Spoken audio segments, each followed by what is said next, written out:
4 number lecture है, 3 lecture हो गया है, तीनों अपलोड कर दिए। ठीक है, तो जिसको दोबारा देखना है या नोट्स बनाना है देख के बना सकते हैं। अब ये लेक्चर नंबर 4 है और अगर आज हम लोग प्रयास करें तो ये ख़त्म भी हो सकता है। हाँ ठीक है, हो सकता है ख़त्म, ऐसा हम नहीं करें कि ख़त्म हो ही जाएगा, क्योंकि लास्ट का हो सकता है कुछ क्वेश्चंस या कार्ना टेंशन बच जाए, बट कोशिश रहेगा कि आज इसको ख़त्म कर दे। तो टोटल 4 लेक्चर में ख़त्म हो जाएगा, नहीं होगा तो अगले दिन करेंगे, ठीक है ना। तो वो बंद करना भाई थोड़ा। देखो आज का टॉपिक है तुम्हारा, पहला क्या है, हीट इंजन क्या होता है, फिर उसके बाद इसका वर्किंग देखेंगे, एफिशिएंसी कैसे निकालते हैं वो देखेंगे, फिर रेफ्रिजरेटर इसमें कोफिशिएंट ऑफ परफॉर्मेंस देखा जाता है, एफिशिएंसी नहीं देखा जाता। फिर हम रिलेशन देखेंगे किसमें, कोफिशिएंट ऑफ परफॉर्मेंस में और एफिशिएंसी में। उसके बाद हम देखेंगे कि रिवर्सिबल प्रोसेस क्या होता है, रिवर्सिबल प्रोसेस क्या होता है, कार्नट इंजन और कुछ क्वेश्चंस। ठीक है, तो स्टार्ट करते हैं। देखो पहला टॉपिक है तुम्हारा हीट इंजन। ठीक है, heat engine. Heat engine basically ये क्या है, डिवाइस है जो क्या करता है, हीट एनर्जी को किस में कन्वर्ट कर देता है, मैकेनिकल एनर्जी में। ठीक है, अब इसके लिए तुम कोयला जलाओ या लकड़ी जलाओ, जो करना है करो, हीट प्रोड्यूस करना है तुमको। हीट प्रोड्यूस करोगे तो वहाँ पर उस एनर्जी का यूटिलाइजेशन मैकेनिकल एनर्जी में हो सकता है। तो इसका 2 एग्जांपल हम यहाँ पे दिखा रहे हैं तुमको, एक स्टीम इंजन और दूसरा पेट्रोल इंजन। तो अभी थोड़ा सा हम लोग ये देख लेते हैं कि स्टीम इंजन और पेट्रोल इंजन किस तरह से काम करते हैं। ठीक है, देखो यहाँ आग जला रहे हैं, अब इससे जो हीट प्रोड्यूस होगा इस हीट को यूटिलाइज कर लेंगे हम। आग जलाने के लिए सिर्फ कोयला जलाना ज़रूरी नहीं है, लकड़ी जला सकते हैं, पेट्रोल जला सकते हैं, डीजल केरोसिन, जो करना करो, समझ रहा बात। तो इससे जो भी हीट निकलेगा उस हीट का यूटिलाइजेशन हम कर लेंगे किस में, तो इंजन चलाने में। और उस इंजन से हम क्या प्रोड्यूस कराएंगे, मतलब हीट इंजन से हीट प्रोड्यूस करेंगे, हीट इंजन से हम लोग एनर्जी प्रोड्यूस करेंगे। कौन सा एनर्जी, मैकेनिकल एनर्जी, जिससे कुछ काम हो पाए। जैसे इसका example steam engine. Steam engine तुम्हारा क्या है कि इसमें हम लोग एक तरह से पानी को बॉयल करके उससे स्टीम में कन्वर्ट करते हैं, यही करते हैं ना। और उस स्टीम का यूज़ होता है किसमें, तो मैकेनिकल एनर्जी प्रोड्यूस करने में। पेट्रोल इंजन में क्या होता है कि हम लोग पेट्रोल को एज अ फ्यूल यूज़ करते हैं और उसको जला करके जो हीट प्रोड्यूस होता है उसको यूज़ कर देते हैं किसमें, मैकेनिकल वर्क कराने में, मैकेनिकल एनर्जी प्रोड्यूस करने में। तो इसका देखो पहला जो एग्जांपल है, पेट्रोल इंजन किस तरह से काम करता है, इसमें क्या क्या। देखो पेट्रोल इंजन तुम्हारा जो सिलेबस है उसके हिसाब से बहुत इंपॉर्टेंट तो नहीं बोलेंगे, लेकिन तुमको इसका थोड़ा नॉलेज होना चाहिए कि किस तरह से ये काम करता है। ज़्यादा टाइम हम लोग इस पर नहीं देंगे। पहला देखो वाल्व है, इधर एक आई का मतलब इन और ई का मतलब एग्जिट। ठीक है, वाल्व है, दोनों तरफ वाल्व दिख रहा है, और बीच में जो तुम्हारा लगा हुआ ना ये स्पार्क है, स्पार्क प्लग देखा है, बाइक में लगा रहता है स्पार्क प्लग। और इधर ये तुम्हारा एक तरह से क्रैंक शैफ्ट बोलते हैं इसको। ठीक है, ये घूमता है, ये क्या होता है, ये क्रैंक शैफ्ट बोलते हैं, ये इसको घूमता है। तो नाम देखना, सबका नाम एक बार दिखेगा, सिलेंडर हो गया, कनेक्टिंग रॉड हो गया, क्रैंक शैफ्ट हो गया, पिस्टन तो है, वाल्व इनलेट, वाल्व एग्जिट। अब इसमें होगा क्या, ध्यान से देखना, स्पार्क प्लग भी है यहाँ पे बीच में लगा हुआ है। तो इसमें क्या होगा कि एक तरफ से वाल्व जो इन है इससे हम लोग डाल दिए, वाल्व खुला, पेट्रोल गया उसके अंदर। ठीक है, तो पेट्रोल गया तो उसके चलते इनटेक स्ट्रोक, क्या बोलेंगे उसको, इनटेक स्ट्रोक। पेट्रोल जैसे ही अंदर गया, ठीक है, उसको हम क्या किए, कॉम्प्रेस किए। कॉम्प्रेस करने से थोड़ा सा भी स्पार्क होगा ना तो आग लग जाएगी। देखो यहाँ पे पेट्रोल अंदर जा रहा ना, पेट्रोल अंदर गया, कॉम्प्रेस किए, कॉम्प्रेस करने के बाद स्पार्क होगा, कॉम्प्रेस करने के बाद स्पार्क होगा, और स्पार्क होने के बाद अंदर का प्रेशर बहुत ज़्यादा बढ़ जाएगा, कम कैसे होगा, बढ़ जाएगा ना। तो फिर उसको बहुत तेजी के साथ पुश करेगा, समझ आ रहा है, पुश करेगा, फिर ये वापस जब जाएगा तो ये वाला वाल्व खुल जाएगा और इधर से गैस निकल जाएगा। देखते जाओ, एक साइकिल में चलेगा। पहले उधर से क्या डाले, पेट्रोल डाले, पेट्रोल डाले, एक्सपैंड होके क्या हुआ, कॉम्प्रेस हुआ, कॉम्प्रेस जैसे हुआ अंदर का प्रेशर क्या हो गया, बहुत ज़्यादा बढ़ गया। स्पार्क प्लग तुरंत थोड़ा सा भी चिंगारी मारा तो क्या हो गया, वहाँ आग लगा, आग लगने से और ज़्यादा प्रेशर बढ़ गया है, तो वो शाफ्ट क्या होगा, नीचे चला जाएगा, नीचे जाके फिर उधर वाला वाल्व जैसे ही खुलेगा प्रेशर रिलीज करने के लिए गैस निकाल देगा उधर से। समझ आ रहा है कुछ, तो ये प्रोसेस चलते रहेगा। चलते रहेगा चलते रहेगा, समझ आ रहा है। तो इस तरह से ये काम करेगा। पहले हम लोग पेट्रोल डाले किधर से, इनलेट से, वाल्व खुला, पेट्रोल गया, फिर उसको कंप्रेस करके स्पार्क प्लग चला दिए, आग लग गया। आग जैसे ही लगा अंदर में क्या क्रिएट हो गया, बहुत ज़्यादा प्रेशर बढ़ गया। अब प्रेशर बढ़ा तो वो फिर नीचे जाएगा, घूम रहा, नीचे घूम रहा, जैसे ऊपर नीचे हो रहा तो वो नीचे घूम भी रहा है, और फिर एक तरफ से दूसरे तरफ से क्या निकाल दे रहा है, उसका एग्जॉस्ट। तो इस तरह से ये, इसको ऑटो इंजन भी बोलते हैं, OTTO, पेट्रोल इंजन है, ऑटो इंजन भी इसको बोलते हैं हम लोग। तो अंतर समझ में आ गया किस तरह से ये काम कर रहा है? हाँ, कोई डाउट है? कोई भी डाउट है? चलो, ये थोड़ा बहुत जानकारी रखना है, इसका नोट्स लिख के बनाना नहीं है, ऐसा कुछ नहीं है, थोड़ा बहुत जानकारी रखना है। और नोट्स अगर बनाना होगा तो लेक्चर देख के तुम इसमें जो जो नाम है वो सब लिख सकते हो, क्या उतना कुछ खास बहुत ज़्यादा ज़रूरी नहीं है। अब स्टीम इंजन कैसे काम करता है देखो, इसमें तुम्हारा क्या क्या पार्ट्स रहेगा, पिस्टन रहेगा, cylinder, crankshaft, flywheel, front port, back port, ये सब नाम है इसका, ठीक है, स्लाइडिंग वाल्व, ये सब नाम है। एक बार क्या होगा कि यहाँ पर तुम देखना कि ये आउटलेट इस तरह से खुला रहेगा और एक बार उस तरह से खुला रहेगा, ठीक है। अभी देखना इसको, तुम 2-3 बार देखे समझ जाए क्या हो रहा है। देखो ये जो पार्ट है, यहाँ से हम लोग क्या करते हैं, स्टीम को डालते हैं, ठीक, यहाँ से स्टीम को डालते हैं। जब ये स्टीम जाता है अंदर तो क्या होता है कि एक बार ये वाला पार्ट एक्टिव रहता है, ठीक है, बिना छुए चला गया क्या? एक बार कौन सा पार्ट एक्टिव रहता है, ये वाला, ये जो इनलेट है ना, एक बार ये एक्टिव रहता है और एक बार ये। जब ये आगे बढ़ता है तो इधर एक इधर से क्या घुसा, स्टीम घुसा, तो जब स्टीम घुसा तो इसको क्या करेगा, पुश करेगा ना, तो इधर से पुश करके क्या होगा, इधर का प्रेशर रिलीज कर देगा।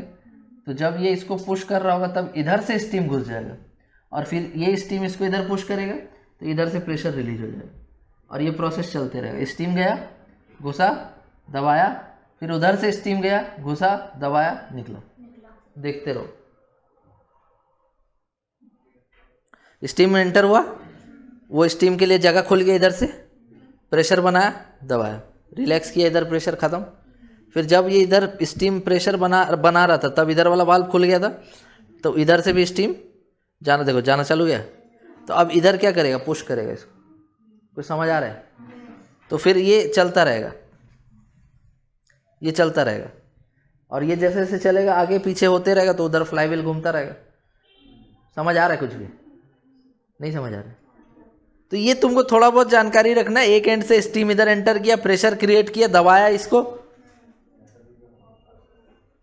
यहां चला गया, जब तक ये यहां पहुंचा तब तक इधर से स्टीम घुस गया। अब फिर इधर पुश किया, फिर इधर का जो प्रेशर था उसको रिलीज कर दिया, फिर वही हुआ, इधर से फिर उधर से, फिर इधर से फिर उधर, ये आगे पीछे होते रहेगा। अब आगे पीछे होते रहेगा तो ये उससे कनेक्टेड है, वो गोल गोल घूमते रहेगा। तो इस तरह से स्टीम इंजन काम करेगा।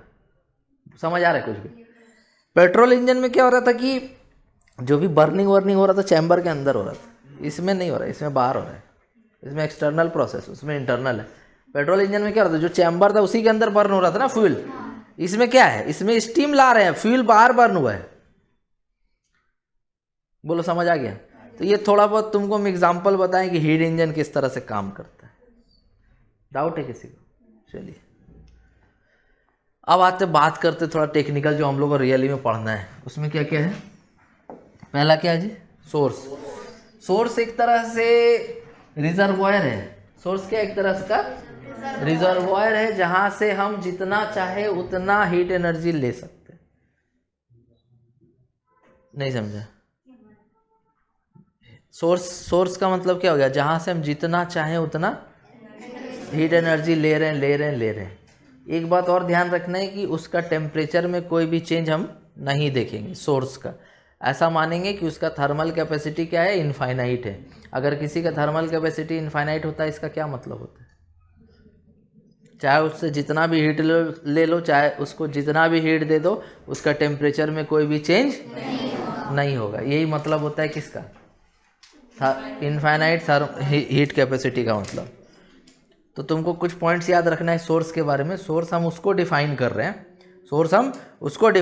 हैं, जिससे हम जितना चाहे उतना हीट एनर्जी ले सकते हैं, और उस सोर्स के टेम्परेचर में हम कोई भी चेंज नहीं देखेंगे। अगर वो टेम्परेचर T1 है तो वो उसी पे मेंटेन्ड है। बोलो क्लियर है? दूसरा पॉइंट, सिंक। सिंक एक तरह का क्या है?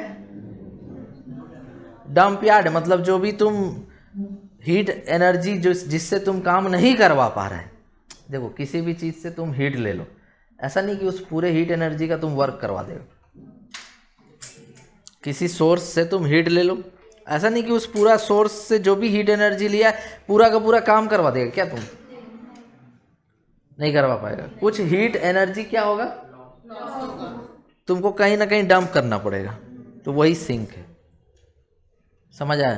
तो सिंक क्या है? एक तरह का जो भी हीट एनर्जी जिससे काम नहीं हो पाया है उसको हम उसमें डंप कर देंगे, जितना चाहे उतना कर सकते। समझ गए? जितना चाहे उतना, कचरा का डब्बा, ठीक, जितना चाहे उतना हीट एनर्जी उसको देते रहो।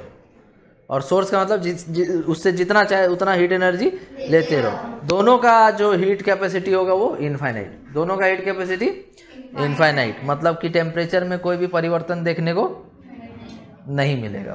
उसका टेम्परेचर T1 है, इसका टेम्परेचर T2 है, दोनों फिक्स। बोलो क्लियर है? और इन दोनों के बीच में क्या होगा? Working substance. नहीं समझ आ रहा है? अब ये वर्किंग सब्सटेंस क्या क्या हो सकता है? स्टीम और पेट्रोल। स्टीम और पेट्रोल अभी तुमको दोनों दिखाया हूं।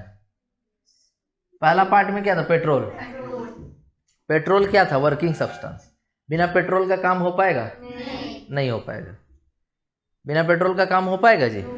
नहीं हो पाएगा। तो पेट्रोल क्या है यहाँ पे? Working substance. समझ आ रहा है? पेट्रोल के बिना यहाँ कोई काम ही नहीं हो पाएगा। पेट्रोल जा रहा तभी बर्न हो रहा है, वो स्टीम जा रहा तभी वो स्टीम इंजन चल रहा है। तो स्टीम हो गया, पेट्रोल हो गया, ये सब बीच का है। ये सब क्या है? वर्किंग सब्सटेंस है। ठीक है? पहला क्या था? सोर्स, और नीचे क्या था? सिंक, और बीच में क्या था? Working substance. क्लियर है? तो वर्किंग सब्सटेंस से अगर काम करवाना तो उधर से हीट एनर्जी ले रहे, ठीक, कुछ वर्क करवा रहे, और फिर जिसका वर्क नहीं हो पाया उसको ले जाके सिंक में डाल दे। बोलो क्लियर है? तो ये तीन पार्ट है इसका। अब आते हैं इसका वर्किंग, देखते हैं कि ये किस तरह से काम करेगा। ठीक है? यहाँ से क्या ले रहे हैं? हीट ले रहे। कितना हीट ले रहे? Q1। उससे हम कुछ वर्किंग सब्सटेंस से कुछ काम करवा रहे, वो वर्क निकला, और जिसका वर्क नहीं हो पाया वो कहाँ चला गया? सिंक में चला गया। और ये चलते रहेगा। आ रहा समझ? तो यही हीट इंजन का वर्किंग है। हीट इंजन का वर्किंग यहाँ पर इस तरह से है कि सबसे पहले यहाँ सोर्स हो गया, ये सोर्स से हम हीट लिए, कितना? Q1 हीट लिए, और टेम्परेचर इसका T1 था। कितना टेम्परेचर था? T1। हीट कितना लिए? Q1। अब हम इससे कुछ काम करवाए तो W वर्क करवा दिए, इससे वर्किंग सब्सटेंस डाले यहाँ पे, और वर्किंग सब्सटेंस से कुछ काम करवा दिए। समझ आ रहा है? अच्छा एक बात बताओ, यहाँ खाली पेट्रोल रख देते हैं, हो जाएगा वर्क? मतलब डब्बा में पेट्रोल लेके घूम रहे, काम हो रहा है? ऐसा होगा जी? वर्किंग सब्सटेंस से काम करवाने के लिए तुमको सोर्स से कुछ हीट लेना पड़ेगा। वही हीट कितना है? Q1। और सबका सब हीट को वर्क में ट्रांसफर नहीं कर सकते, इसीलिए कुछ अमाउंट ऑफ हीट हमको डंप करना पड़ेगा, वही सिंक है। तो ये Q2 अमाउंट ऑफ हीट कहाँ डाल दिए? सिंक में। और सिंक का टेम्परेचर कितना पे मेंटेन्ड है? बोलो समझ आ रहा है? तो T1 हो गया सोर्स का टेम्परेचर, T2 किसका? सिंक का। Q1 हीट लिया गया है और Q2 हीट निकाल दिया गया। ठीक है? तो हम अगर यहाँ पर एफिशिएंसी कैलकुलेट करना चाहते हैं, क्या कैलकुलेट करना चाहते हैं? अरे हाँ, तो हम अगर यहाँ पर एफिशिएंसी कैलकुलेट करना चाहते हैं तो एफिशिएंसी का फॉर्मूला क्या था? वर्क बाय हीट इनपुट, यही था ना? Work done by heat input. तो वर्क यहाँ कितना है? W है, और हीट इनपुट कितना है? Q1 heat input, Q2 heat output. अच्छा हम ऐसा लिख सकते हैं क्या कि Q1 आया, W हुआ, जिसका नहीं हुआ वो Q2 है? तो हम ऐसा लिख सकते हैं क्या कि Q1 से दो चीज हो रहा है, एक तो वर्क और एक फेंका फेंकी। फेंका फेंकी कर दी, फेंक दिए। हाँ मतलब फेंका फेंकी मतलब जिसका काम नहीं फेंक दिए। तो Q1 हीट कहाँ से लिए? सोर्स से। इसका दो काम हुआ, एक वर्क में और एक फेंक दिए, उसका काम ही नहीं करा पाया। तो Q1 को क्या लिख देंगे? W plus Q2। तो यहाँ से अगर W चाहिए तो क्या हो जाएगा? Q1 minus Q2। इसको वहाँ रखो तो एफिशिएंसी हो जाएगा Q1 minus Q2 by Q1, होगा ना? तो यहाँ से हो जाएगा, ये कट जाएगा 1 माइनस Q2 बाई Q1। बोलो समझ आ रहा है? लिख लो। अगला टॉपिक क्या आ गया हम लोग का? रेफ्रिजरेटर। देखो इसमें थोड़ा उल्टा काम होगा, समझ रहे हैं? इसमें उल्टा काम, हीट इंजन जो चल रहा था वो सोर्स से कहाँ गया? सिंक में। ये सिंक से सोर्स में। अब इसको आसान करने के लिए हम तुमको एग्जांपल देते एयर कंडीशनर का। एयर कंडीशनर में क्या होता है, जो रूम होता है या जो बिल्डिंग होता है ना, वो तुम्हारा होता है एक तरह से ये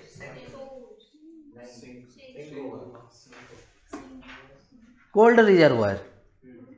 क्या होता है वो? Cold reservoir.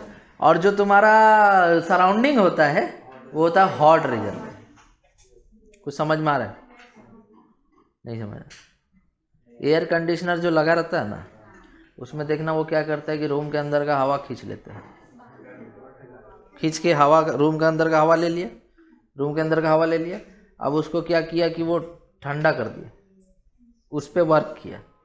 जो रूम के अंदर का हवा था ना, उसको लेके वो वर्क किया, और वर्क करने के बाद उससे जो हीट निकला उसको बाहर डंप कर दिया। नहीं समझ आ रहा?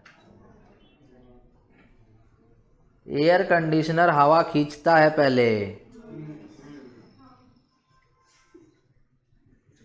इस स्प्लिट एसी जो रहता है ना, उसका साइड में रहता है छोटा वाला पार्ट जिससे हवा बाहर निकलता है ठंडा ठंडा। उसके बगल में इतना बड़ा पार्ट होता है, फिल्टर लगा रहता है उसमें, जाली वाला फिल्टर देखा है? तो वो लगा रहता है, ठीक। उससे हवा जाता है अंदर, समझा? उससे क्या जाता है? हवा अंदर जाता है। तो हवा लिया, हवा लेकर के उस पर काम किया, अंदर में कंप्रेसर वगैरह रहता है, तो उस पर काम किया, और उसका जो हीट है उसको क्या कर दिया? वो फेंक दिया। किधर फेंक दिया? सराउंडिंग में, ठीक। और फिर वापस उसको रूम में डाल दिया। नहीं समझा? इस तरह से काम हो रहा है वहाँ।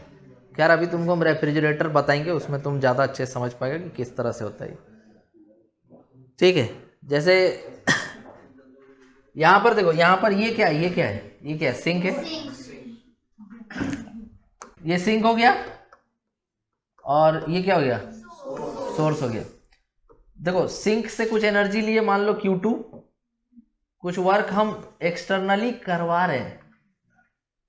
जो गैस हम खींचे थे एसी के द्वारा, रूम से जो गैस को खींचा गया है, ठीक है, उस गैस पे काम होता है, उस गैस से काम करवाया नहीं जाता है। नहीं समझा बात? जो एयर रूम से खींचा गया, किसके द्वारा? एयर कंडीशनर के द्वारा। उस एयर पे काम करवाया जाता है एक्सटर्नली, कंप्रेसर के द्वारा। आ रहा समझ में? नहीं क्लियर हो रहा? यहाँ पे तुम क्या कर रहा है कि वर्किंग सब्सटेंस पे वर्क कर रहा है। देखो एरो किधर है? इधर है ना। हीट इंजन का एरो कैसे था? वर्क हमको मिल रहा था, हम यहाँ वर्क करवा रहे हैं। नहीं समझा? वहाँ पर क्या हो रहा था कि वर्क हमको चाहिए था। हम अगर मान लो बाइक चलाते हैं, तो हमको चाहिए कि मेरे जो पेट्रोल वहाँ डलवाया जा रहा है, उस पेट्रोल से हम क्या करवाएं? काम करवाएं और मोटर को चलवाएं। यही काम है। यहाँ पर हम क्या कर रहे हैं कि जो वर्किंग सब्सटेंस है उस पर हमको वर्क करना है। नहीं समझे बात? तो यहाँ पर उल्टा काम कर रहे हैं। वही हीट इंजन क्या काम कर रहा है? उल्टा काम कर रहा है। जैसे हीट इंजन में क्या हो रहा था? हीट इंजन में क्या हो रहा था कि पहले सोर्स से हीट हम लिए, वर्क करवा दिए, जिससे मोटर घूमने लगा। जिस एनर्जी से वर्क नहीं करवा पाए उसको निकाल के सिंक में डाल दिए, ठीक है। अब यहां पर हम क्या कर रहे हैं? सिंक से कुछ एनर्जी लिए Q2, सिंक से कुछ एनर्जी लिए Q2, उस Q2 पे वर्क करवाए, उस Q2 पे क्या करवाए, वर्क करवाए एक्सटर्नल एजेंट के द्वारा, और फिर वो उसको वापस सराउंडिंग में भेज दिए। यहाँ पर क्या बात हो रहा है देखो ध्यान से, यहाँ पर ये बात हो रहा है कि तुम कोल्ड रिजर्वायर से एनर्जी ले रहे हैं और उसको कहाँ ट्रांसफ़र कर रहा है, हॉट रिजर्वायर में। तो ऐसा होता है कि कोल्ड रिजर्वायर से हॉट रिजर्वायर में एनर्जी अपने आप ट्रांसफ़र हो जाए, कोल्ड बॉडी से हॉट बॉडी में एनर्जी अपने आप ट्रांसफ़र हो जाए, नहीं होगा। दैट मीन्स तुमको एक एक्सटर्नल एजेंट यहाँ पे लगाना पड़ेगा जो काम करेगा, तभी जाके ऐसा होगा। तुमको पानी पीना होता है तो घर का टंकी कहाँ लगाता है, छत पे कि ग्राउंड पे? क्यों ग्राउंड पे क्यों लगा? क्योंकि फिर हमको मोटर लगाना पड़ेगा, पंप लगाना पड़ेगा पानी ऊपर चलाने के लिए। लेकिन अगर हम ऊपर ही रख देंगे तो पानी अपने आप नीचे आ जाएगा, नहीं समझे? और जो पानी नीचे आएगा ना, जैसे ध्यान से देखो, मान लो कि तुम एक टंकी लगा दिया कहाँ, छत पे, ठीक है। अब इससे पानी निकल रहा है और बीच में लगा दिया एक पंखा, ठीक है। तो जब तक पानी इससे पास होते रहेगा ये पंखा घूमते रहेगा। तो यहां से कुछ एनर्जी आ रहा है मान लो Q1, और उससे कुछ वर्क मिल रहा है कि नहीं मिल रहा है? ऐसा तो नहीं कि पूरा का पूरा पानी वर्क करने में खत्म हो जाएगा सारा एनर्जी उसका, नहीं, फिर भी उसके पास कुछ एनर्जी बचा रहेगा जो नीचे चला जाएगा। क्लियर है? अब मान लो तुम क्या किया कि टंकी लगा दिया ग्राउंड पे,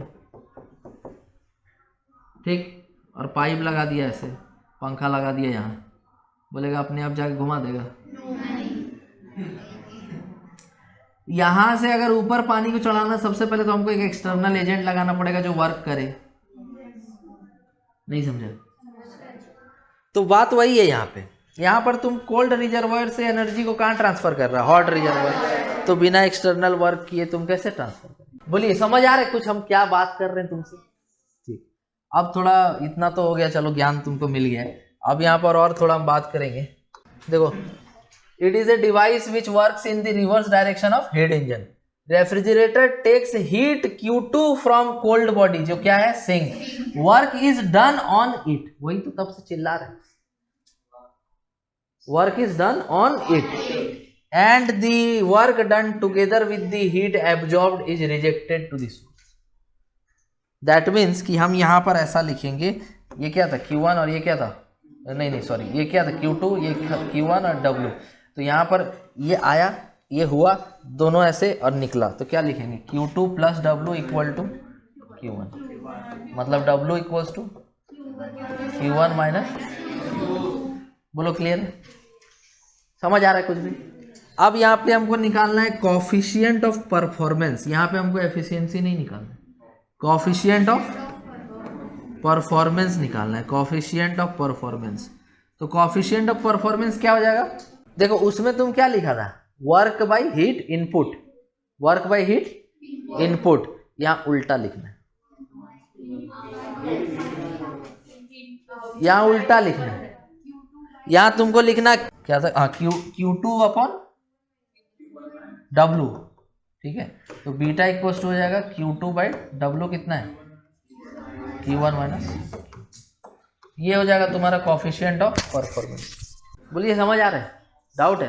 तुमको बेसिकली ध्यान रखना है कि उसमें तुम्हारा क्या था, वर्क बाई हीट इनपुट था, work by W by Q1, और इसमें क्या होगा Q2 बाई W, उल्टा, ठीक है। उसमें हीट किधर से आ रहा था, इधर से, इसमें हीट किधर से जा रहा है, इधर से। तो इसमें भी तुमको वही लिखना है, Q2 और W का रिलेशन लिखना है, लेकिन वर्क को नीचे रखना पड़ेगा, वर्क नीचे रहेगा और Q2 ऊपर, या ऐसा लिख लो, heat extracted by heat extracted by work, heat extracted by work. बोलिए समझ आ गया? तो ये सब तुम्हारा हो गया एक तरह से कोफिशिएंट ऑफ परफॉर्मेंस। एफिशिएंसी नहीं है ये, क्या है, कोफिशिएंट ऑफ परफॉर्मेंस। अरे भाई एफिशिएंसी तो उसमें निकालेंगे ना जिसमें हमको कुछ वर्क मिल रहा है, यहाँ तो हम वर्क करवा रहे हैं। देखो परफॉर्मेंस और एफिशिएंसी दोनों सेम चीज नहीं है। अगर मान लो परफॉर्मेंस देखना है तो तुम्हारा परफॉर्मेंस देखेगा दुनिया वाला, और तुम्हारा एफिशिएंसी तुमको खुद ही देखना पड़ेगा। नहीं समझे बात। हम कुछ काम कर रहे हैं, हम कुछ काम कर रहे हैं। जैसे हीट इंजन क्या था, वो कुछ काम कर रहा था, एफिशिएंसी देखेंगे। रेफ्रिजरेटर साइकिल में क्या हो रहा है, दुनिया वाला तुमसे काम करवाना चाहता, वो देखेगा तुम्हारा परफॉर्मेंस क्या है। अपना एफिशिएंसी खुद देखो, परफॉर्मेंस देखने के लिए बाकी लोग बैठा हुआ है। तुम्हारा एफिशिएंसी अच्छा होना चाहिए, ठीक है। एफिशिएंसी पे ध्यान दो, परफॉर्मेंस अपने आप सुधर जाएगा, ठीक है। तो ये प्रिंसिपल हो गया तुम्हारा, मेरा प्रिंसिपल। तो ये तुम्हारा कोएफिशिएंट ऑफ परफॉर्मेंस हो गया। और इससे पहले क्या निकाले हम लोग, एफिशिएंसी। वो हो जाएगा तुम्हारा क्या था, Q1, नहीं W/Q1, और ये हो जाएगा Q2/W। अंतर क्लियर है। इसमें तुमको ऐड किसको करना है, Q2 और W को, Q2 को और W को, किसके बराबर, Q1 के। समझ आ रहा है, समझ आ रहा है। नेक्स्ट लिखो, हटा दे इसको, ठीक है। हम 3 डायग्राम लगा के लाए, ठीक है। तो ये तुम्हारे घर का जो फ्रिज है ना, वो कैसे काम करता है उसके बारे में थोड़ा बता देते, ठीक है। ऐसा मेरे को कोई बोला नहीं तुम्हारी किताब में कि बताना।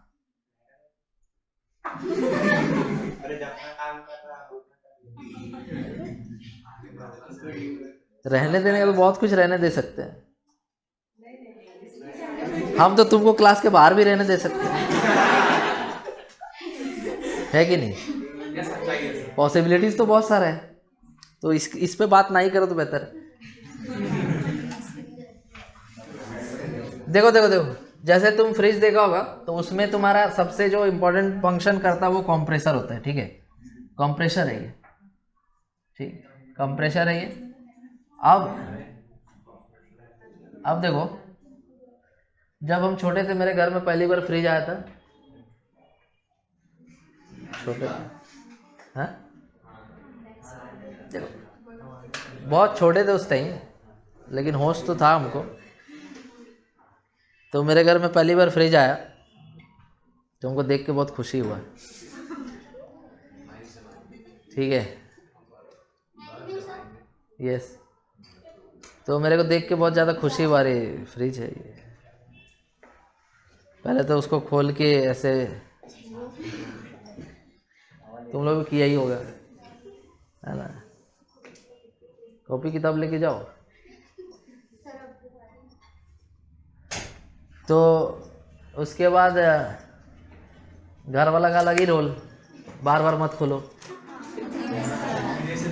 और बंद कर देता ऐसे, ठीक है।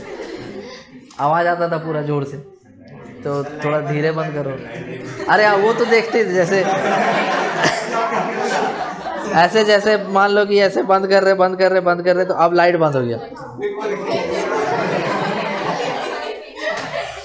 तो ये सब करते थे हम लोग, ऐसे हो के हम लोग बड़ा हुए। इसके बारे में तो बिल्कुल नहीं सोचते थे कि ठंडा कैसे करते हैं, ठीक है।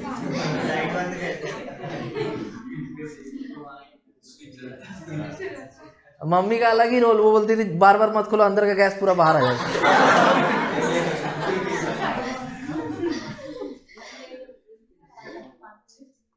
तो देखो यहाँ पे क्या है ना, कि ये तुम्हारा क्या कंप्रेसर है, कैसे काम करेगा पूरा बता देंगे हम, ठीक है। और कैसे कनेक्टेड है वो देखो, एक पाइप है जो इधर से होते हुए ऐसे इधर, और यहाँ पर एक तुम्हारा एक्सपेंशन वाल्व है। हम टच भी नहीं कर रहे, अपने हो रहे हैं।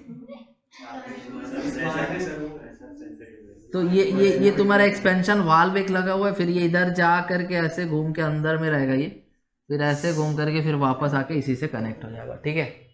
तो एक्चुअल में होता क्या है कि जैसे ये कंप्रेसर है ना, तो फ्रिज के पीछे में देखना इस तरह का हीट एक्सचेंजर लगा रहता है, ठीक। तो वही वाला इधर है, इधर लगा हुआ, ऐसे जाली जाली लगा रहता है, देखा है ना, इस तरह से। तो देखो होता क्या है कि जैसे कंप्रेसर है ना, कंप्रेसर, तो कंप्रेसर क्या करेगा ना कि इधर से जो आ रहा है गैस, ठीक है, उसको क्या कर देगा, कंप्रेस कर देगा। इसको कंप्रेस करेगा। ये कंप्रेस करने से क्या होगा कि प्रेशर इसका बढ़ जाएगा और टेम्परेचर इसका बढ़ जाएगा, ठीक है। प्रेशर टेम्परेचर बढ़ा हुआ रहेगा जो इधर से जा रहा है। लाल कलर मतलब कि टेम्परेचर ज़्यादा है, ठीक है। ठंडा ब्लू कलर मतलब टेम्परेचर कम है। तो ये कंप्रेस करेगा, इसको कंप्रेस किया, प्रेशर क्या हो गया, बढ़ गया। तो हाई प्रेशर यहाँ से रिलीज हो रहा है, हाई प्रेशर यहाँ से रिलीज हो रहा है। और जैसे ही ये पीछे का हीट एक्सचेंजर से पास होता है, सराउंडिंग के रेस्पेक्ट में ये गर्म है, तो क्या करेगा, अपना हीट को सराउंडिंग में लॉस करेगा। तो देखना तुम, जो फ्रिज का पीछे का हिस्सा होता है गर्म होता है, गर्म रहता है ना, तो ये वाला पार्ट जो है गर्म रहेगा यहाँ से। क्यों? क्योंकि ये जो हाई प्रेशर वाला गैस है, इसका टेम्परेचर अधिक होने की वजह से सराउंडिंग के रेस्पेक्ट में ये अपना हीट को रिलीज कर रहा है, ठीक है, समझ गया। और फिर ये यहाँ से होते हुए जब यहाँ पहुंचेगा, तो ये एक्सपेंशन वाल्व में क्या होगा कि इधर का प्रेशर कम रहेगा और इधर का प्रेशर ज्यादा रहेगा, इधर का प्रेशर ज्यादा रहेगा और इधर का कम रहेगा। तो इस प्रेशर डिफरेंस होने की वजह से क्या होगा कि ये गैस जो है बहुत तेजी के साथ इसके अंदर घुसेगा, नहीं समझे, और वो ठंडा घुसेगा। क्या होगा? ठंडा। जब किसी गैस को कंप्रेस किए हम, तो क्या हुआ वहां पे, हाँ, प्रेशर बढ़ा, टेम्परेचर बढ़ा। अब वो एक्सपेंड करेगा ना, टेम्परेचर डाउन हो जाएगा। तो जब ये यहाँ बहुत तेजी के साथ एक्सपेंड करता हुआ अंदर घुसेगा ना, तो क्या हो जाएगा, ठंडा हो जाएगा। बोलो क्लियर है? ठंडा होकर के अंदर जा रहा है, और जितना भी खाना वाना है वो सब का टेम्परेचर उसके रिस्पेक्ट में गर्म है। तो क्या करेगा कि उसका हीट को वो ले लेगा, उस हीट को ले लेगा वो, high temperature low temperature, heat flow हो जाएगा उसमें। और वो हीट को ले करके ऐसे घूमते हुए फिर वापस जब इधर जाएगा, तो उसका टेम्परेचर पहले से बढ़ चुका होगा। और यहाँ जाने के बाद कंप्रेस होगा, कंप्रेस होने के बाद फिर ये टेम्परेचर बढ़ा, फिर ये अपना हीट को लूज किया, समझ रहे? तो उस हिसाब से देखो कि यहाँ पर जब गैस एक्सपैंड करेगा तो क्या होगा, ठंडा होगा, ठीक है। यहाँ पर क्या होगा, गैस जब एक्सपैंड करेगा तो ये ठंडा हो जाएगा। तो यहाँ पर तुम जो देख रहा ना एक्सपेंशन वाल्व, ये एक्सपेंशन वाल्व का काम इसीलिए वही लगाया ही गया है कि जो भी गैस इधर से आ रहा है ना, एक तो हीट लूज ये कर दे रहा है सराउंडिंग में, वो हीट एक्सचेंजर से पास करके, और ठंडा करना है उसको। ऐसा थोड़ी कि उसी से तुम खाना वाना ठंडा कर ले, नहीं कर पाएगा ना। तो इसको और ठंडा करना है, और ठंडा करने के लिए तो यहाँ एक्सपेंड करा रहे, नहीं समझ आ रहा है? यहाँ कंप्रेस करा रहे और यहाँ क्या करा रहे, एक्सपैंड। तो जब हम यहाँ एक्सपैंड कराएंगे ना, तो गैस बहुत तेजी के साथ इसके अंदर एक्सपैंड होकर के घुसेगा, और उसी टाइम वो ज़्यादा ठंडा होगा। आया समझ में? तो यहाँ पर से ये घुसेगा अंदर, इसका जो भी हीट है उसको लेते हुए इधर से होते हुए फिर यहाँ पहुँच जाएगा, फिर उसको क्या करेंगे, कंप्रेस। देखो यहाँ जो लगा हुआ है ना, ये क्या करता है कि इसके हीट को ले लेता हूँ, तो ये ठंडा हो गया, लेकिन वो तो गर्म हो जाएगा ना। हाँ, ये क्या कंप्रेसर है, hot compressed gas pushed out. इससे क्या निकला, गर्म हवा, क्या निकला, गर्म गैस निकला। और ये जितना भी कॉयल था ये क्या किया, अपना हीट को लूज कराने में सक्षम है, क्योंकि बहुत बार घूम रहा, जगह ज़्यादा मिल रहा, टाइम ज़्यादा मिल रहा है। तो ये जितना भी हॉट गैस है अपना हीट को क्या कर देगा, सराउंडिंग में रिलीज करेगा। ये एक्सपेंशन वाल्व है, तो एक्सपेंशन वाल्व क्या करेगा, इवेपोरेट्स गैस। एक्सपेंशन वाल्व क्या करता है, इवेपोरेट्स गैस। मतलब यहाँ जो भी यहाँ से गैस को पुश किया गया था वो इधर से गया, अब यहाँ पर आने के बाद बहुत तेजी के साथ क्या होगा, वो एक्सपैंड होगा, बहुत तेजी के साथ एक्सपैंड होकर इसके अंदर जाएगा। और evaporator coil removes heat from air, जितना भी इसके अंदर का हवा है उससे क्या करेगा, हीट को खींच लेगा, और खींच करके इधर क्या बन जाएगा, लिक्विड बन जाएगा। और लिक्विड फिर से कहाँ घुसेगा, यहाँ घुसेगा, कोल्ड लिक्विड क्या हो गया, यहाँ आ गया, और यहाँ करके फिर इसको कंप्रेस किया गया, और कंप्रेस करके फिर क्या हो गया, फिर उसका जो प्रोसेस था बार बार रिपीट हो रहा है। बोलो क्लियर है? तो इसके अंदर जो डाला हुआ रहता है वो एक तरह से क्या रहता है, कूलेंट, ठीक है। तो ये कूलेंट रहता है इसके अंदर, डाइफ्लोरोमीथेन, इस तरह का हम लोग गैस इसके अंदर यूज करते हैं। Relation between coefficient of performance and efficiency of heat engine, मतलब ईटा में और बीटा में, ईटा बीटा रिलेशन जानना चाहते, ठीक है। तो ईटा बराबर क्या था,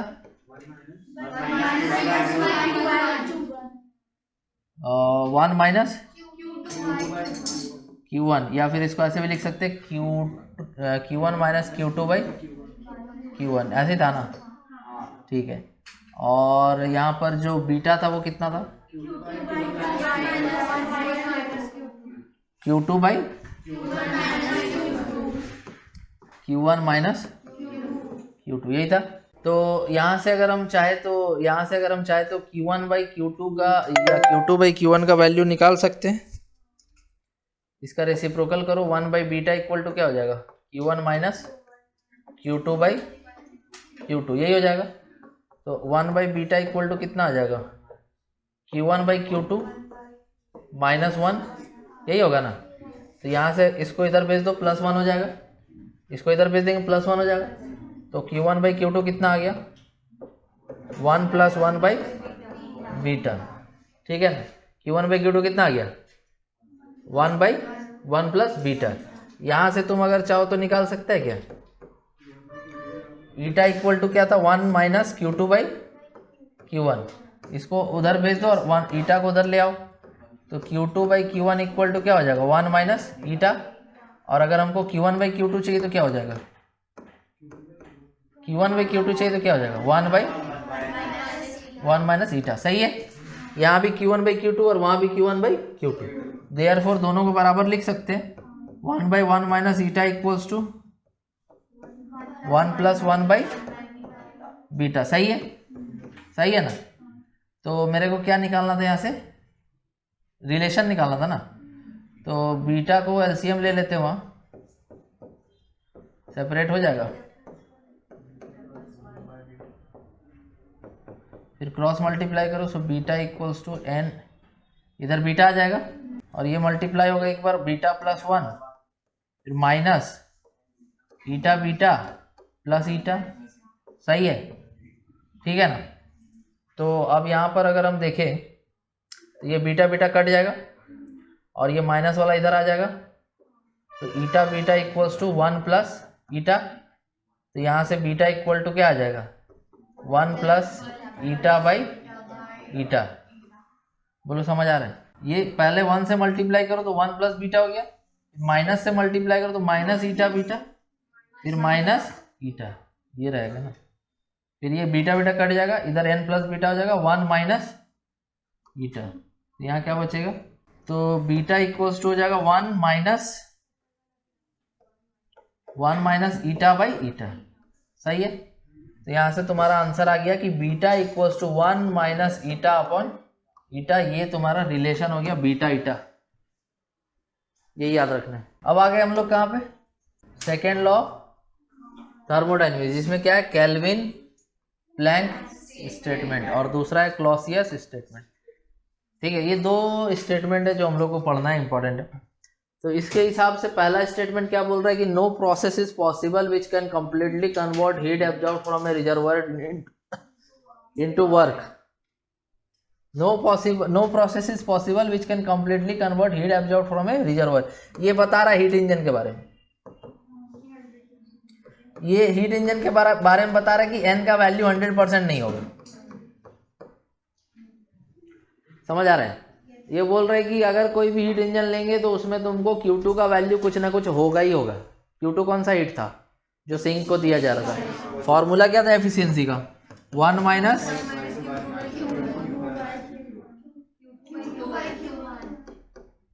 Q2 बाई Q1। तो इसमें तुम्हारा जो Q2 है वो 0 हो गया, क्या हो गया, Q2 0, तो n का वैल्यू 1 आ गया, मतलब मशीन मेरा 100% एफिशिएंट है, क्या है 100% एफिशिएंट। ऐसा पॉसिबल होगा, नहीं होगा। तो यही पहला नियम बता रहा है यहाँ केल्विन प्लैंक का जो स्टेटमेंट है वो यही बता रहा है। दूसरा बोल रहा है कि no process is possible which can transfer heat from a cold body to a hot body without doing any external work. ये बता रहा तुमको रेफ्रिजरेटर के बारे में, किसके बारे में, रेफ्रिजरेटर के बारे में। जैसे देखो तुमको बीटा का फॉर्मूला क्या था जी, Q2 by Q1 minus Q2, या इसको आसान भाषा में लिखे तो हम ऐसे लिख सकते Q2 बाई W। हाँ, W 0 हो गया, क्या हो गया 0। तो अगर W 0 हो गया तो बीटा क्या हो गया इनफाइनाइट। अब पढ़ो क्या लिखा हुआ है, बोल रहा है कोई ऐसा प्रोसेस पॉसिबल नहीं है जिसमें कि हीट ट्रांसफर हो जाए। कोल्ड बॉडी मतलब क्या था, नीचे कोल्ड बॉडी से हॉट बॉडी में बिना किसी वर्क कराए, बिना किसी वर्क कराए तुम कोल्ड बॉडी से हॉट बॉडी में हीट का ट्रांसफर नहीं करा सकता। उसके लिए वर्क तो जीरो हो जाएगा फॉर्मूला के हिसाब से, और बीटा क्या हो जाएगा, इनफाइनाइट। तो ये बता रहा रेफ्रिजरेटर के बारे में। बोलो समझ आ रहा है। तो ये तुम्हारा है सेकेंड लॉ ऑफ थर्मोडायनेमिक्स, जिसमें एक है कैल्विन और प्लैंक द्वारा दिया गया स्टेटमेंट और दूसरा है क्लॉसियस द्वारा दिया गया स्टेटमेंट। हाँ, reversible and irreversible process.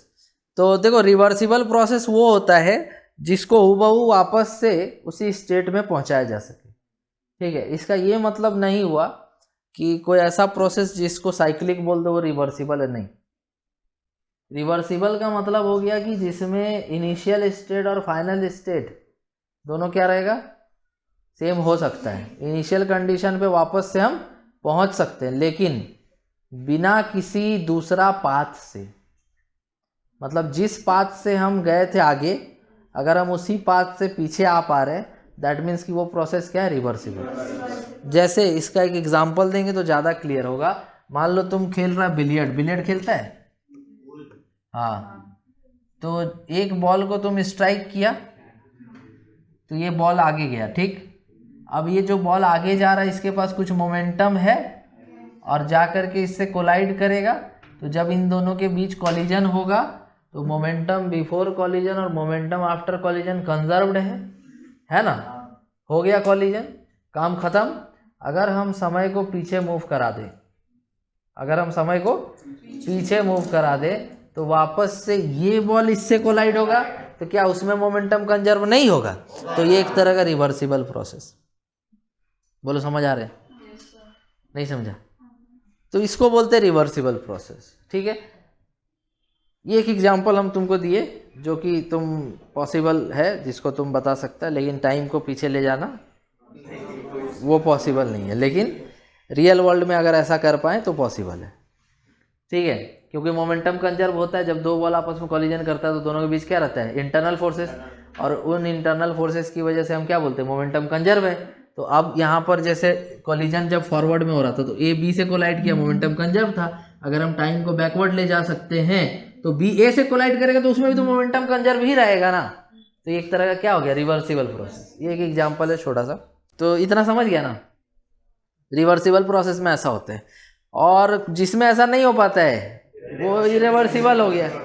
And सबसे सिंपल बात कि रिवर्सिबल नहीं होने का रीज़न होता है फ्रिक्शन, ठीक है। रेजिस्टेंस हो गया, विस्कोसिटी का फोर्स हो गया, या फिर मान लो कि तुम्हारा ये इनइलास्टिक डिफॉर्मेशन हो गया। ये सब जो रियल वर्ल्ड में हम लोग देखते हैं, जैसे फ्रिक्शन का फोर्स हो गया, तो ये सब क्या करता है, एक तरह का डिसिपेटिव फोर्सेस है। ये क्या करता है, एनर्जी का लॉस कराता है। तो इस वजह से मैक्सिमम जितना भी प्रोसेसेस है वो इरिवर्सिबल है। और एक आसान भाषा में एग्जांपल समझना है तुमको रिवर्सिबल का, तो तुम समझो कि एक सिंपल पेंडुलम को रख दो वैक्यूम में।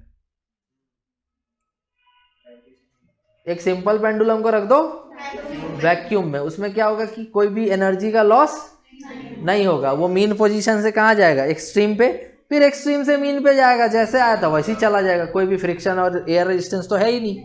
तो ये जो एयर रेजिस्टेंस, ये सब फ्रिक्शन अगर रहता तो वही सिंपल पेंडुलम का ऑसिलेशन इरिवर्सिबल होता। जबकि वो मीन से गया था एक्सट्रीम पे और वापस एक्सट्रीम से मीन पे भी आया है, लेकिन जैसे गया था वैसे आया नहीं है, क्योंकि वहाँ पे तुमको बहुत सारा फोर्स है जो कि उसका एनर्जी लॉस करा रहा है, डिसिपेशन करा रहा है। तो ये सब की वजह से प्रोसेस क्या हो जाता है, इरिवर्सिबल। बोलो समझ आ रहा है। तो इसी के बारे में था। अब इसका एक ग्राफ बताते हैं, तुमको ज़्यादा क्लैरिटी आएगा। देखो ये ग्राफ देखो, खुद समझ जाएगा क्या हो रहा है नहीं हो रहा है। हम कहाँ से इनिशियल से फाइनल पॉइंट गए और फिर देखो वापस फाइनल से इनिशियल उसी रास्ते से गए, दोनों में कोई भी चेंज। ये है रिवर्सिबल प्रोसेस। ऑन कर दिए थे हम, अभी 8 मिनट हुआ। अच्छा तुम लोग टाइमर लगा के, थैंक यू, बहुत आभारी हम तो।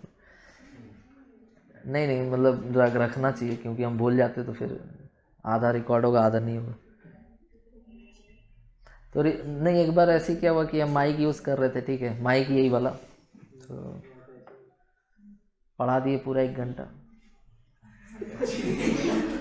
उसके बाद एडिट करने के देखा आवाज़ ही नहीं आ रही। तो ऐसा मेरे साथ 1-2 बार हुआ। बहुत बहुत अंदर से नहीं होता है कि बहुत अजीब फील होता है। तो अब जैसे रिकॉर्ड करने लगे हम, जाते साथ नहीं होता है, रिकॉर्ड करना चालू, पढ़ाना चालू, उसके बाद जब देख रहे एडिटिंग करने जा रहे तो आवाज़ ही नहीं। नहीं, गुस्सा क्यों आएगा? गुस्सा नहीं आता है, अपने आप पे तरस आते, कितना बेवकूफ़ है हम। क्योंकि हमको चेक करना चाहिए था माइक, है ना, हेलो हेलो करके देखना चाहिए था, माइक चेक माइक चेक। तो ये हम नहीं किए, तो मेरा गलती है ना, मेरा गलती है ना। फिर वो माइक चेक करना ज़रूरी होता है। डायग्राम समझ गया ना? कोई डाउट नहीं है ना? प्रोसेस, अरे डायग्राम देखो ना, इनिशियल से फाइनल गया वो, फिर फाइनल से इनिशियल गया उसी पाथ से, ठीक है, इनिशियल से फाइनल गया और फाइनल से इनिशियल फिर उसी पाथ से गया है। अगर इरिवर्सिबल होता ना तो ऐसे जाता, मान लो इरिवर्सिबल होता तो हो सकता है कि पाथ चेंज हो जाता, जैसे इधर से ऐसे आया यहाँ पे, हो सकता है कि ऐसे घूम के यहाँ पहुँचता, तो वो साइक्लिक हो जाता, वो इरिवर्सिबल नहीं होता, वो सॉरी वो रिवर्सिबल नहीं होता, वो साइक्लिक हो जाता। तो अगला टॉपिक हम लोग क्या पढ़ने जा रहे हैं? Reversible engine which operates between क्या क्या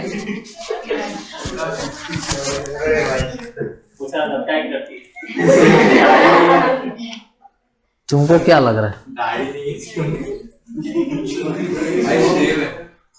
जिसका दाढ़ी नहीं है तो वो लड़की, लॉजिक ही नहीं समझ। कौन सी लड़की जिसकी दाढ़ी? हार्मोनल इम्बैलेंस भी नाम का कोई चीज होता है कि नहीं रे? ये क्या बायो पढ़ते हैं?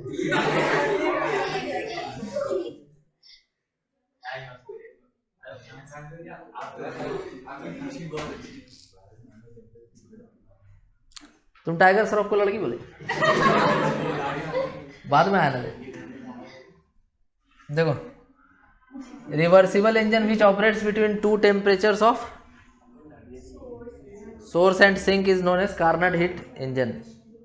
कार्नट हीट इंजन जो है ना, वो एक तरह का 100% एफिशिएंसी वाला हीट इंजन है, जो कि एक तरह से थियोरेटिकल है, प्रैक्टिकल नहीं है। कार्नट ने ये बताया कि अगर हम इस तरह से करते हैं, कुछ प्रोसेस हम आगे बताएंगे, तो हम जो है 100% एफिशिएंसी पा सकते हैं, ऐसा इसका कहना था। तो उसके हिसाब से ये कुछ थ्योरम दिया, लास्ट में कुछ थ्योरम आएगा वो भी पढ़ेंगे।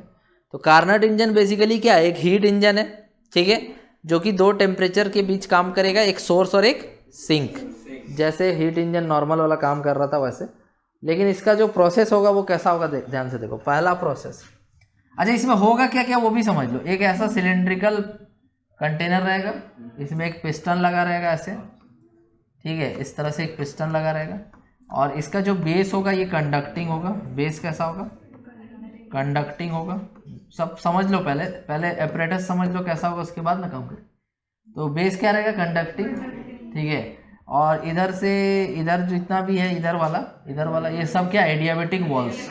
इधर से कोई हीट लॉस नहीं होना चाहिए, बस जो भी हीट का लेना देना हो सकता है किधर हो सकता है? बेस से। और ये जो पिस्टन लगा रहेगा ये फ्रिक्शनलेस पिस्टन है। मतलब क्या? जब ये पिस्टन ऊपर नीचे होगा ना, तो यहाँ पे कोई भी फ्रिक्शन फोर्स नहीं होगा। ऐसा होता है, इसीलिए बोल रहे हैं ना कि ये थियोरेटिकल है। तो यहाँ पर ये जो हीट इंजन बना रहे हैं, इसमें फ्रिक्शनलेस पिस्टन है, बेस क्या है? कंडक्टिंग है, वॉल्स क्या है? एडियाबेटिक है।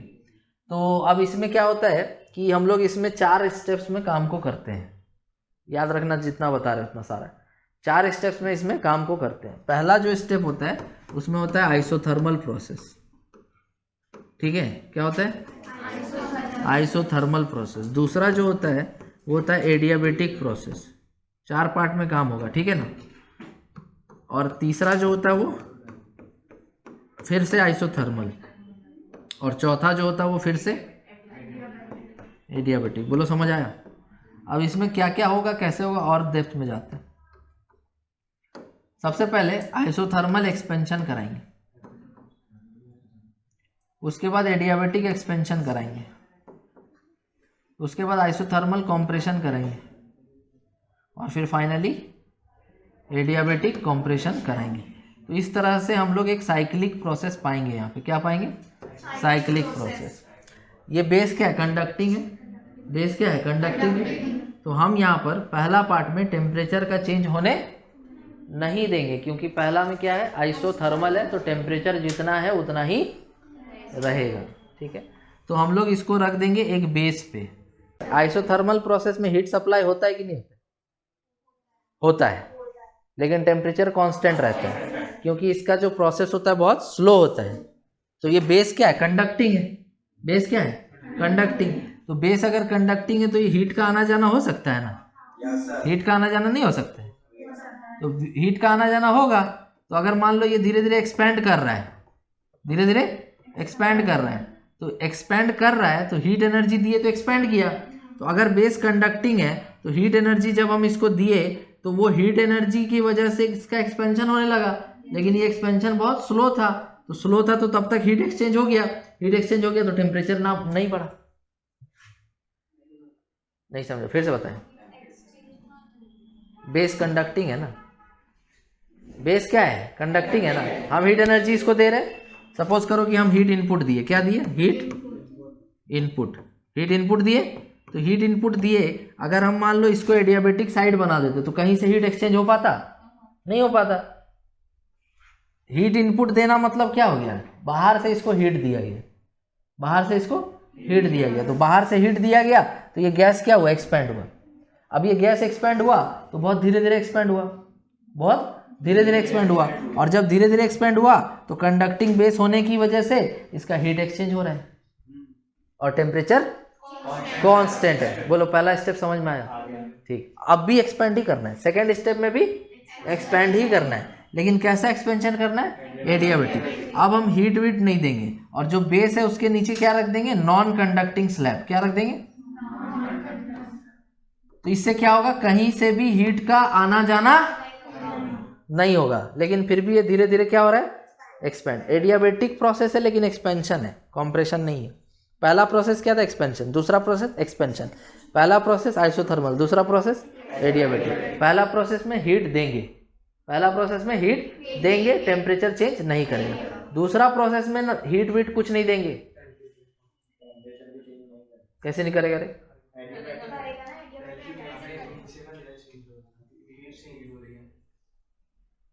पहले हीट एक्सचेंज हो रहा था इसीलिए टेम्परेचर चेंज नहीं कर रहा था। अब नीचे हम रख दिए नॉन कंडक्टिंग स्लैब, तो हीट एक्सचेंज होगा ही नहीं, तो कैसे नहीं वो टेम्परेचर चेंज करेगा? बोलो, समझ आ रहा है? दूसरा प्रोसेस तक समझ आ गया ना? क्योंकि इसके बाद हम डायरेक्ट लिख देंगे जो भी फॉर्मूला वार्मूला। बोलो, क्लियर है यहाँ तक? अब ये दो बार एक्सपेंशन हो गया इसका। अब हम क्या करेंगे कि आइसोथर्मल कंप्रेशन कराएंगे, मतलब हीट देंगे या लेंगे? हीट लेंगे ना, कंप्रेशन हो रहा है ना, हीट लेंगे। पहला पार्ट में हीट दिए, टेम्परेचर चेंज नहीं कर रहा था, बेस कंडक्टिंग था, हीट एक्सचेंज हो रहा था। दूसरा पार्ट में दूसरा पार्ट में एडियाबेटिक एक्सपेंशन है, हीट का लेना देना नहीं है, और बेस जो कंडक्टिंग था उसको भी नॉन कंडक्टिंग बना दिए, तो कहीं से हीट एक्सचेंज होगा। जब कहीं से हीट एक्सचेंज होगा ही नहीं तो तुम्हारा टेम्परेचर तो बढ़ेगा ना भाई, या चेंज होगा ना? बोलो, समझ आ रहा है? क्लियर है यहाँ तक? चलिए, वेरी गुड। अब लास्ट थर्ड में क्या कर रहे हैं? Isothermal compression. दैट मीन्स कि हम हीट निकालेंगे वहां से। तो जब हीट निकालेंगे तो फिर से क्या होगा? कंप्रेस होगा वो, और इतना धीरे धीरे कंप्रेस होगा कि बेस के द्वारा हीट एक्सचेंज होकर के टेम्परेचर को फिक्स रखेंगे। और चौथा प्रोसेस में फिर बेस को हटा के नॉन कंडक्टिंग स्लैब रख देंगे वहां पे, तो हीट एक्सचेंज हो पाएगा? नहीं हो पाएगा। बट फिर भी वो कंप्रेस हो रहा है धीरे धीरे, हीट का कोई लेना देना नहीं है, प्रेशर टेम्परेचर वॉल्यूम चेंज करेगा। बोलो, समझ आया? तो ये 4 प्रोसेस में ये स्टेप्स होता है। तो जहां थे हम वहीं पहुंच गए, तो ये एक तरह का साइक्लिक प्रोसेस। जहां थे वहीं पहुंच गए, तो ये एक तरह का साइक्लिक प्रोसेस। यहां तक किसी को डाउट है? ए देखो, हो गया ये, आगे बढ़े ना। एडियाबेटिक में तो हीट तो दे नहीं रहा है, नहीं, और एक्सपेंशन मतलब टेम्परेचर इंक्रीज कर रहा है। एक्सपेंशन मतलब टेम्परेचर इंक्रीज कर रहा है। TV to the power gamma minus 1 क्या है? कांस्टेंट। वॉल्यूम बढ़ेगा टेम्परेचर घटेगा ना रे। पिछले क्लास में बताया था ना, एडियाबेटिक एक्सपेंशन कॉजेज कूलिंग। आगे बढ़े, नहीं समझा? TV to the power gamma minus 1 constant है, एक्सपेंशन में वॉल्यूम बढ़ेगा या घटेगा? तो वॉल्यूम बढ़ेगा तो टेम्परेचर को घटना पड़ेगा ना। हाँ, फोर्थ वाला केस में क्या एडियाबेटिक कॉम्प्रेशन है, दैट मीन्स कि वॉल्यूम क्या हो रहा है? कम हो रहा है, टेम्परेचर को बढ़ना पड़ेगा। ऐसे याद रखना है। बोलो क्लियर है? आगे बढ़े। हाँ, ए देखो जी, देखो तुम देखो अच्छा से कार्नट साइकिल, तुम ही को बोल रहे, तुम कार्नट का मजाक उड़ाते हैं।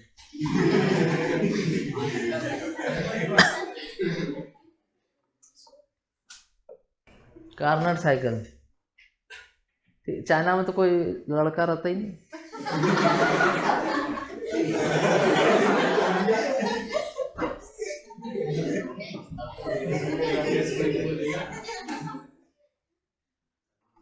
तुम्हारा थियोरी के हिसाब से बता, तुम कार्नट को बोल रहा लड़की है।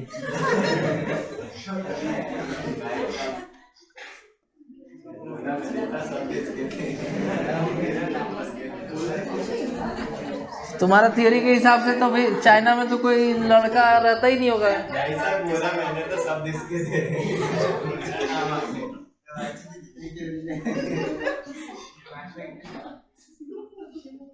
जैसे मान लो यहाँ पर प्रेशर है P1, वॉल्यूम है V1 और टेम्परेचर है T1। अब हमको करना है आइसोथर्मल एक्सपेंशन। तो आइसोथर्मल का ग्राफ यहाँ से यहाँ तक गया। तो यहाँ पर मान लो प्रेशर चेंज हो गया P2 में, वॉल्यूम चेंज हो गया V2 में और टेम्परेचर चेंज हो गया T1 में। नहीं हुआ। तो जितना टेम्परेचर पहले था अभी भी, देखो प्रेशर P1 से P2 हो गया, वॉल्यूम V1 से V2 हो गया, लेकिन टेम्परेचर T1 से T1 ही है ना। और हीट इसमें दिए थे ना। बोलो यहाँ तक समझ आया? अब जो एडियाबेटिक प्रोसेस होगा उसका जो ग्राफ बनेगा वो इससे ज़्यादा स्लोप होगा, बनेगा सेम टाइप का लेकिन स्लोप उससे ज़्यादा रहेगा। तो ऐसा बनेगा, पहले ऐसे ग्राफ था, अब थोड़ा ज़्यादा स्लोप।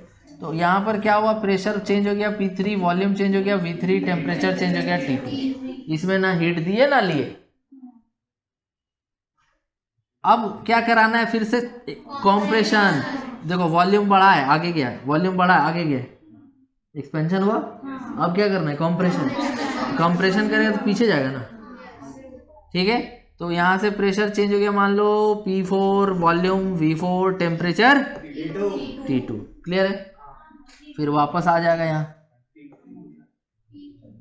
बोलो समझ आया? अच्छा, इससे हीट निकलेगा, इससे हीट निकलेगा मान लो Q2। बोलो यहाँ तक ठीक है? वापस जहाँ था वहाँ आ गया ना। तो 4 स्टेप हो गया ना। पहला स्टेप आइसोथर्मल एक्सपेंशन, दूसरा स्टेप एडियाबेटिक एक्सपेंशन, तीसरा स्टेप आइसोथर्मल कॉम्प्रेशन और चौथा स्टेप एडियाबेटिक कंप्रेशन। यहाँ तक किसी को डाउट है? एक में हीट दिए Q1 और दूसरे में हीट निकला Q2, ठीक है। अब बात ये आता है कि हम यहाँ इक्वेशंस लिखेंगे वर्क डन का। Work done equal to total area होगा, ठीक है ना। Work done equal to total कौन सा एरिया, ये वाला एरिया। लेकिन इस टाइप का एरिया हम कैसे निकालेंगे, ये एरिया हम कैसे निकालेंगे, कौन सा फॉर्मूला लगा देगा, half into sum of parallel sides into height. ये एरिया ऐसे नहीं निकलेगा। इसीलिए हम सब इंडिविजुअल स्टेप्स का वर्क डन निकालेंगे, जो तुमको पिछले क्लास में क्वेश्चन नंबर 16 में बताए, ठीक है।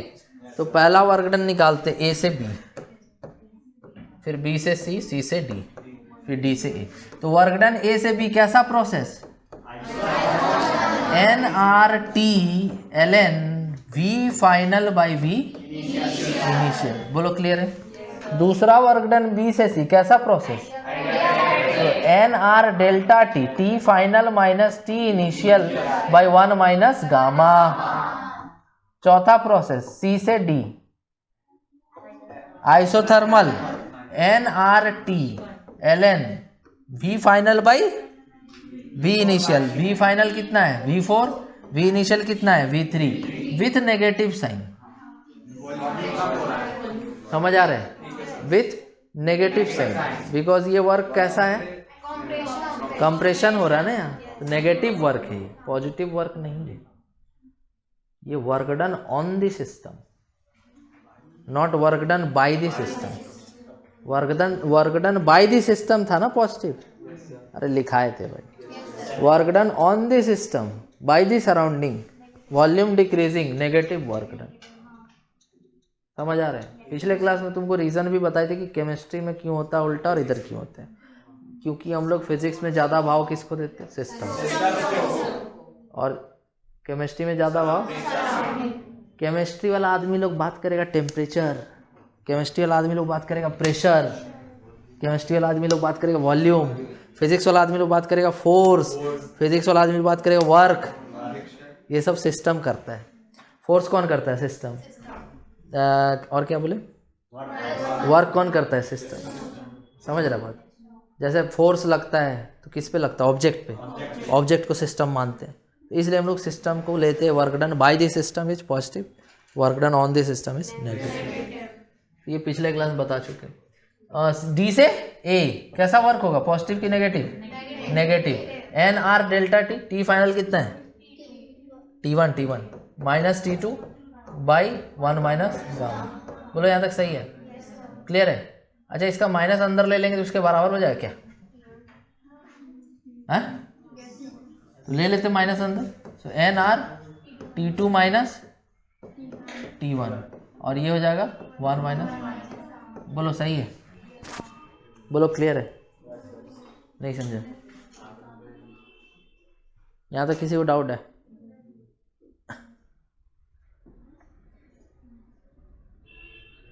यहाँ तक किसी को डाउट है? हटा दे इसको। तो टोटल वर्क डन कैसे निकालेंगे? अगर मेरे को टोटल वर्क चाहिए पूरा ऊपर से लेके नीचे तक, तो टोटल वर्क कैसे आ जाएगा? टोटल वर्क के लिए सबको ऐड कर देंगे। चलो इतना हो गया, समझ गया ना? चलो देखो, देखो, तो total work done is equal to, हम लिख सकते एरिया अंडर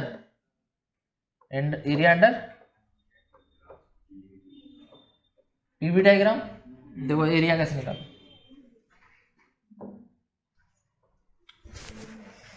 ध्यान से देखना, ए से लेके बी के अंडर का एरिया यही होगा ना,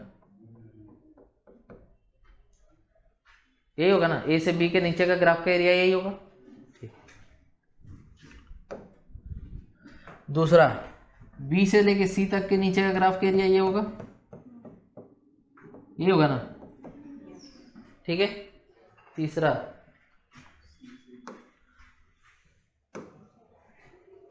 सी से लेके डी तक का नीचे का एरिया यही होगा, दिख रहा है जी? कहाँ से कलर लाए यार? हम रेडी लिए थे, हरा पता नहीं कैसे होगी।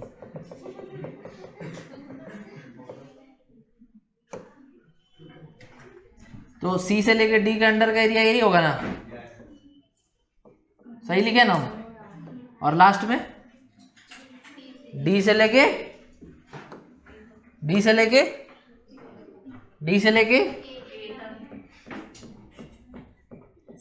ए तक का एरिया यही होगा ना। तुमको किसका एरिया चाहिए? इसका। किसका एरिया चाहिए? इसका, ठीक है, इसका एरिया चाहिए। तो देखो, अगर हम ए बी का एरिया को और बी सी का एरिया को ऐड कर दें तो कौन सा एरिया मिलेगा? पूरा यहाँ तक मिलेगा, ये मिलेगा पूरा। और इसमें से ये वाला पार्ट और ये वाला पार्ट घटा दे तो यही बचेगा ना। नहीं समझ आया? सोच लो, सोच लो। ए से बी, बी से सी, ए से बी, बी से सी, एरिया ये मिलेगा, ठीक है। अगर हम इसमें से इस पार्ट को घटा दें और इस पार्ट को घटा दें तो क्या बचेगा? वही तो एरिया है, नहीं समझ आ रहा है। दैट मीन्स हम ऐसा लिख सकते हैं डब्ल्यू ए से बी प्लस डब्ल्यू बी से सी माइनस डब्ल्यू सी से डी प्लस डब्ल्यू, बोलो क्लियर हो रहा है? नहीं समझ आ रहा? तो यहाँ पर तुम्हारा डब्ल्यू ए से बी और बी से सी कितना हो जाएगा रे? N R T one L N V two by V one plus N R T two minus T one by one minus gamma, फिर माइनस हो जाएगा, ये माइनस माइनस प्लस हो जाएगा, N R T L N V four by V three, फिर ये minus ही रहेगा। अरे इसका माइनस क्या? हाँ हाँ ठीक है ना, बोले यहाँ तक सही है। और ये माइनस रहेगा ना, तो minus N R T two minus T one by one minus, ये कट रहा है क्या? तो फाइनली जो मेरा वर्क आ गया, क्या आ गया? एन आर कॉमन आ गया, नहीं लो कॉमन, छोड़ो ना, T one L N V two by V one minus plus N R T two L N V four by V three. बोलो समझ आ रहा है? बोलो समझ आ रहा है? डाउट है किसी को? किसी को भी कुछ भी डाउट है? नहीं है ना? वेरी गुड, बहुत अच्छा, क्लियर है। Any doubts? एक तरीका और बता रहे, अगर तुम यहाँ पे माइनस नहीं लेता तो लिखता N R T two L N V final by V initial. अगर यहाँ माइनस नहीं लिखता तो लिखता N R T final minus T initial by one minus gamma. तो तुम क्या करता, यहाँ सबको डायरेक्ट ऐड कर देता। अरे तुम, हाँ हम साइन पहले ले लिए क्योंकि हमको यहाँ माइनस करके दिखाना था। नहीं कि बुझात बुझ गया मतलब होता है दिया बुझ गया। अरे भाई हमको यहाँ पे वर्क एरिया को माइनस करके दिखाना था, इसलिए हम वहाँ पहले माइनस, हमको ऐसा करके दिखाना था कि जैसे हमको केवल इसका एरिया चाहिए तो हम क्या करेंगे कि ए बी का एरिया, ए बी के नीचे का एरिया और बी सी के नीचे का एरिया, ये पूरा हो जाएगा, ये पूरा हो जाएगा। और इसमें से अगर हम इसको घटा देते हैं और इसको घटा देते हैं तो यही बचेगा। इसीलिए हम क्या किए कि ए प्लस बी का जो भी वर्क था उसका जोड़ दिए, एरिया वर्क एरिया ही है ना, और इसका भी जोड़ दिया और घटा दिए। तो इस वजह से हम यहाँ माइनस लेके चल रहे थे। नहीं समझा होगा? तुम अगर नहीं लेता माइनस, मान लो तुम डायरेक्ट क्या लिख देता, N R T two L N V final V initial N R T one minus T two by one minus gamma, तो तुम डायरेक्ट ऐड करता ना भाई, क्या फर्क पड़ता? इतना ही आता, करके दिखा दे, इतना ही आता। समझ आ रहे हैं? इतना ही आता, उससे कोई मतलब नहीं होता, सबको ऐड कर देते हम, क्योंकि हम वहाँ माइनस प्लस लेके चले ही नहीं थे वर्क में। क्लियर हो रहा है? कॉन्सेप्ट को समझो ध्यान से, रटो मत। तो ये आ गया तुम्हारा वर्क का वैल्यूज। चलो अभी खत्म नहीं हुआ, नहीं अभी खत्म नहीं हुआ, रुको। हाँ है, ठीक है, देखो देखो और देखो और देखो।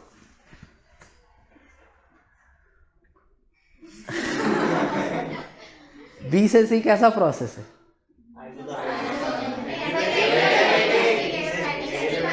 बी से सी एडियाबेटिक है और डी से एडियाबेटिक है।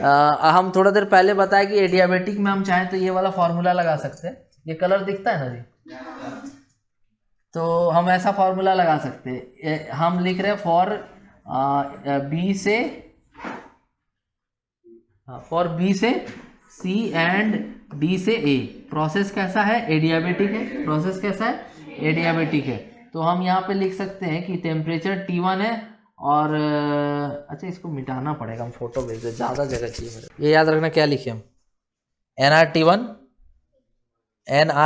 ln V2 by V1 NR ln V4 by V3। चलो देखो प्रोसेस कहाँ से कहाँ देख रहे थे हम, फिर से डायग्राम बना दे रहे हम। यहाँ pressure P1 volume V1 temperature T1, यहाँ pressure P2 volume V2 temperature T1, pressure P3, volume V3, temperature T3। अच्छा T2 मानेंगे। और यहाँ pressure P4, volume V4, temperature T2। Temperature 2 ही बार चेंज हुआ है एडियाबेटिक वाला में, इसीलिए T2 ही लिखे थे उसको। चलो देखो, जैसे हम यहाँ पर A नाम दिए थे, इसको B, इसको C और इसको D। तो फॉर B से C, B से C लिखते हैं। तो हम लोग जानते हैं टीवी पावर गामा -1 क्या होता है, कांस्टेंट। तो यहाँ का टेम्परेचर कितना है T1, वॉल्यूम कितना है V2 और पावर गामा -1। यहाँ का टेम्परेचर कितना है T2, वॉल्यूम V3, पावर में गामा -1। तो अगर हम यहाँ पे चाहे तो V2/V3 बराबर क्या लिख सकते हैं, पावर में गामा -1 इक्वल टू T2/T1। बोलो सही है, लिख सकते हैं। चलो अगर हम मान लो सपोज करें, बात करें फॉर D से A, तो D से A में भी TV to the power gamma -1 constant होगा। यहाँ का टेम्परेचर कितना है T2, वॉल्यूम कितना है V4, पावर में गामा -1। यहाँ का टेम्परेचर कितना है T1, वॉल्यूम कितना है V1, पावर गामा -1। तो अगर हम यहाँ पर निकालना चाहते हैं V4/V1 का पावर गामा -1, तो ये किसके बराबर हो जाएगा T1/T2। तो दोनों से हमको क्या पता चला कि जो T1/T2, अच्छा वहाँ T1/T2 आया ना, तो T2/T1 कितना होगा, V1/V4 का पावर गामा -1। तो हम यहाँ पे देख सकते हैं कि T2/T1 और उधर भी T2/T1। तो हम ये देख सकते हैं कि देयरफॉर V2/V3 का पावर गामा -1 किसके बराबर हो जाएगा, V1/V4 के पावर गामा -1। तो यहाँ से गामा -1 कट जाएगा, सेम पावर है ना। तो यहाँ से V2/V3 किसके बराबर हो जाएगा, V1/V4 के बराबर हो जाएगा। तो हम इसको ऐसे भी तो लिख सकते हैं कि V2/V1 इक्वल टू V3/V4। बोलो समझ आ रहा है, नहीं समझ आ रहा, फोटो पे। तो ये तुम्हारा रेशियो वॉल्यूम का सेम रहेगा दोनों पॉइंट्स के लिए। नेक्स्ट देखो एफिशिएंसी। एफिशिएंसी अगर मेरे को लिखना है तो एफिशिएंसी ऑफ कार्नट साइकिल अगर लिखना है तो 1 - Q2/Q1 हो जाएगा। ठीक है, 1 - Q2/Q1। Q2 क्या है, हीट बाहर निकला, Q1 को क्या है, हीट दिया गया। फॉर्मूला वही है एफिशिएंसी का, total work by heat input, total work by heat input, वही है फॉर्मूला, वही है, समझ गए। ऐसे तुम्हारा जो भी हीट दिया जा रहा था ना, Q1 हीट दिया जा रहा था ना, इससे दो काम हो रहा था, W और Q2। इसलिए W का वैल्यू हम क्या लिख सकते हैं, Q1 - Q2। देखो कुछ हीट दिया जा रहा था जिससे कुछ वर्क करा रहे थे, जिसका वर्क नहीं हो पा रहा तो वो बाहर चले गए, तो W क्या हो जाएगा, Q1 - Q2। तो इस हिसाब से अगर हम देखें तो W की जगह क्या लिख देंगे, Q1 - Q2 अपॉन Q1। तो यहाँ से क्या आ जाएगा, ईटा इक्वल्स टू 1 - Q2/Q1। जैसे सेम उसमें बताए थे ना, वैसे इसमें भी रहेगा। ठीक है, उसके बाद अगर हम चाहे तो इसको टेम्परेचर के टर्म्स में भी लिख सकते हैं, 1 - T2/T1। तो ये तुम्हारा हो गया कार्नट साइकिल। इससे तुम देख सकता है T2 किसका टेम्परेचर है,